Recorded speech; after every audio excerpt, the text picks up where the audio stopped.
bit. Before the hood at 19, no tutorial books. You learn that the presence. For you dads out there to say, hey, no, I'm going to be the same. This has always been how I've been. This is how my father. Let me tell you something. Stagnant water only produces mosquitoes.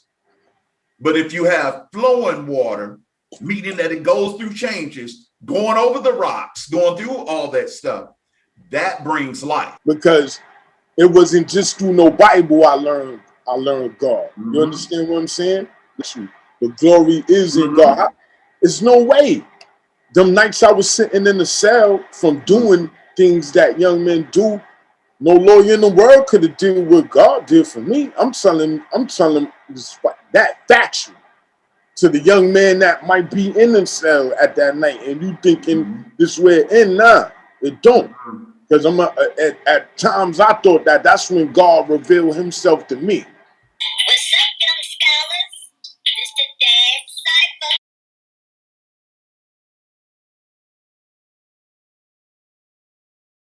Like I said, Fatherhood in 19, y'all. If y'all haven't done so, man, definitely purchase and check it out, man. Definitely check it out.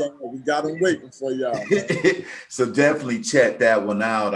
I want to get into some more, even deeper with the book. One of the things that you had me in that first part when you were talking about, and I don't have the word for say, so I don't want to mess up your quotes or anything. So y'all, make sure y'all get the real stuff in the book. Who you are is, in a sense, not connected to like a religion. It's more connected to your relationship with your higher power. Whether it be Allah, whether it be Jehovah, whether it be, Buddha, whatever your higher power. And you made it a point to say that a father first has to come to grounds or has to forge that relationship first. Mm-hmm. And I was wondering, was it intentional really to begin with having a foundation based in the world of spirituality? And how do you think that spirituality shaped who you are as a father? Oh, man. That part that you're talking about is the introduction to the book, actually. And I felt it was necessary. It was intentional. And I felt it was necessary that, again, this is just this is my message. This is my experiences. This is my transgressions. This is my triumphs. This is my loves. This is everything. And I didn't want people to feel it was a filter attached or ulterior motive. My only agenda here is to strengthen us as men. And in that, we're going to strengthen our children, our women, our families, everything that the high levels intended. And when I speak about God, me, myself, personal self, in all respect of all religions, but I don't speak. My spirituality and my connection with God is not through a religion. I'm fortunate to where my experiences and just who I am and how I'm spiritually aligned, I feel I have that direct conduit where I could communicate and speak. And as much as I speak that, I like to reflect it more, because as God says, God smiles when we share the love and the relic, and God works in me and through me. You know what I mean? I am God's child. So I felt it was necessary to let anyone who will offer their eardrums or their eyes to the memoir that, look, this is not any preconceived or biased thoughts. This is not attached to anything. This is just a man living according to how he feels under God. And if you a king or a queen that feel that, then you would exactly know where I come from, because I'm still learning. As much as this memoir, I have these ideas and all that, I'm still learning. So I kind of want to offer my reader that, listen, as much as we didn't have tutorial books, don't be me, but take maybe some of my experiences and whatever path you on, maybe what I'm offering, this conversation we offering, can help you form a better ideal of what it is to be a father. I know it's a lot of brothers out there who are dealing with personal demons. And we sometimes forget that it's a force that's bigger than ourselves. It's an energy out there that all of us draw from that's bigger than ourselves. And we can't, nothing in this material world is going to be the type of energy that comes in. I don't know if it's through the ancestors. I don't know through what it is, but it's sort of energy that lets you know that this life that we live is not in this world in which we live. It's an outside force. It's a universal force. It's an energy that we have to tap in. Yes, what we live in is a byproduct of that. And once we get better in alignment with that, I promise you, your life will be more powerful. I'm not just saying that because it sounds good. I know that because that's factual. The glory is in God. There's no way. Them nights I was sitting in the cell from doing things that young men do, no lawyer in the world could have did what God did for me. I'm telling that factual to the young man that might be in the cell at that night, and you thinking this way in, nah, it don't. Because at times I thought that's when God revealed himself to me. You know what I'm saying? I don't care what it ain't about. This ain't room for nobody else opinion discussion. That's why I say my power for me speaks to that.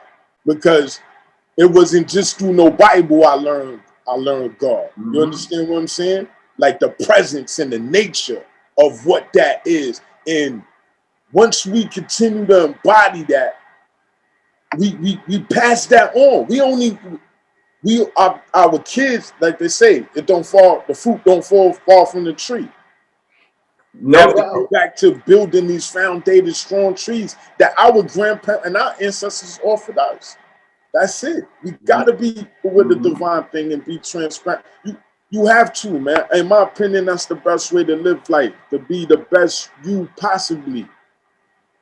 You know what, man? You know, that is so true because I always say this, and you know, if we are made by God, then God is in us. And so, regardless of if this is the drug dealer, regardless if this is the crackhead on the street, regardless if this is the lawyer or professor, it's something God speaks through us all. It's just about us being able to channel in.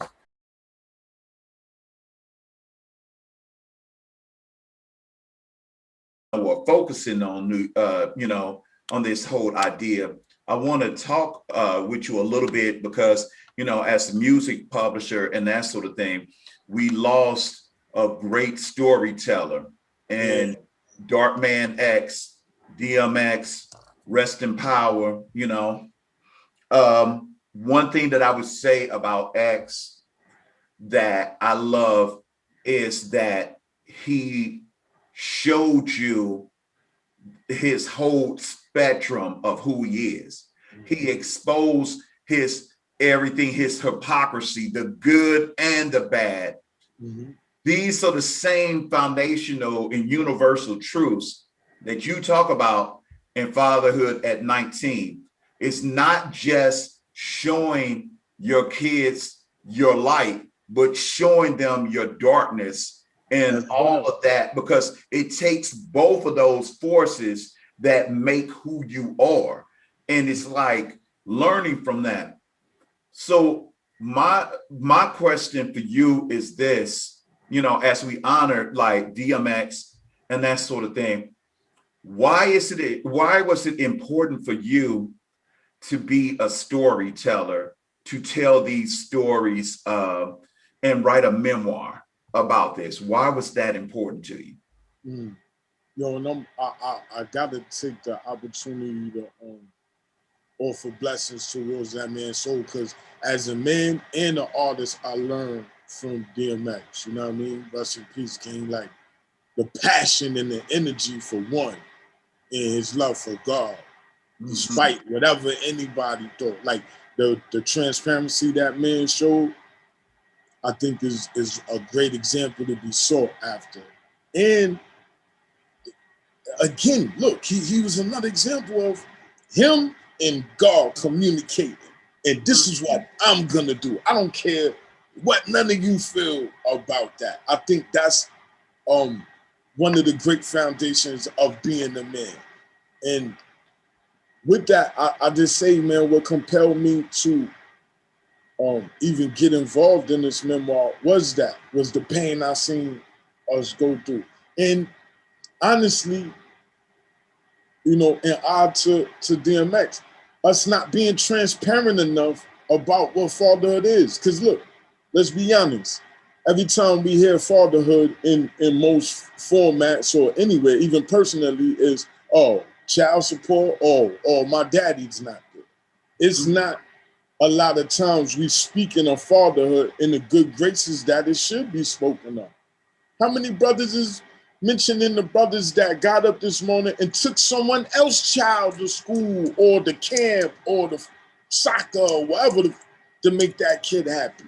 Who's talking about the father who just did a double shift, came home, cooked breakfast, maybe washed clothes so his wife is good? Who talking about them brothers? You know what I mean? Who talking about them brothers that held the baby, got their baby here and doing online courses and getting a bachelor degree and starting these businesses so that their family build a legacy? I wasn't hearing too much of that. They exist, but I wasn't hearing those. So you know what? All right, look, however you see fit. You know what I'm willing to do, Lord. And I was given this. I lived it already. What this really for me was visiting some of these experiences and then really being spoke to like, damn, what about the little homie that don't have an uncle to talk to? You know what I mean? We need something to start a bigger conversation. Let's put fatherhood on a higher frequency. And please understand that us putting fatherhood on the highest frequency is not taking motherhood and bringing it down. Exactly. No. Let's be clear about that's not what's happening. Right.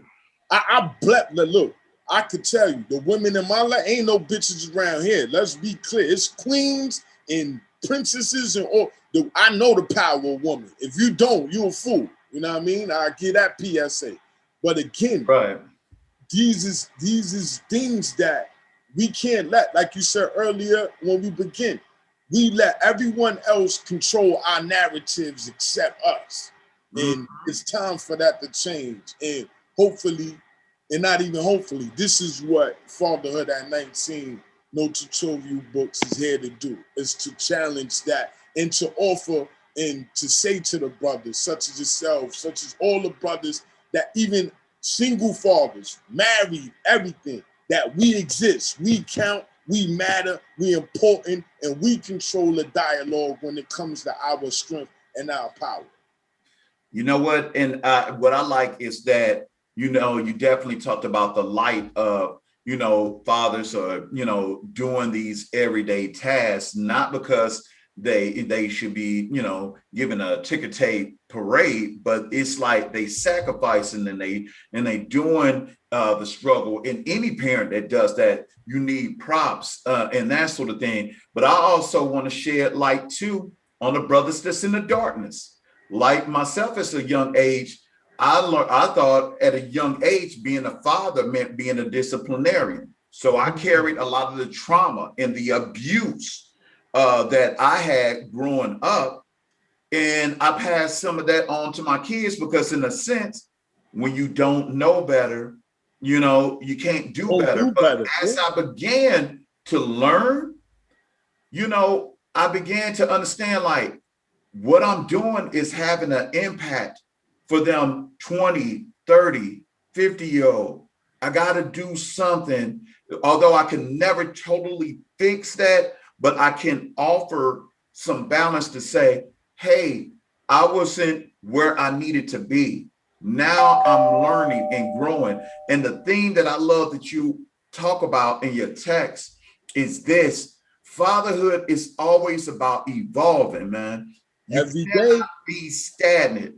Every day. And this is something I learned too, that, you know, also from Jakes, that always sticks out to me.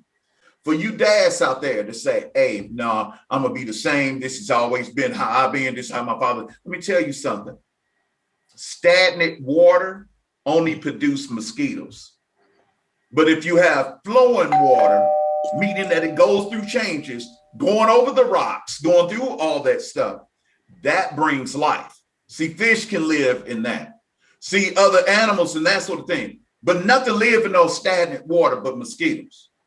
And that's what's going on. And what I like about your book is the fact that you talk about those times that you were stagnant water, and then how you transition that living water for your kids. Yeah. And that sort of thing. So, you know, I guess my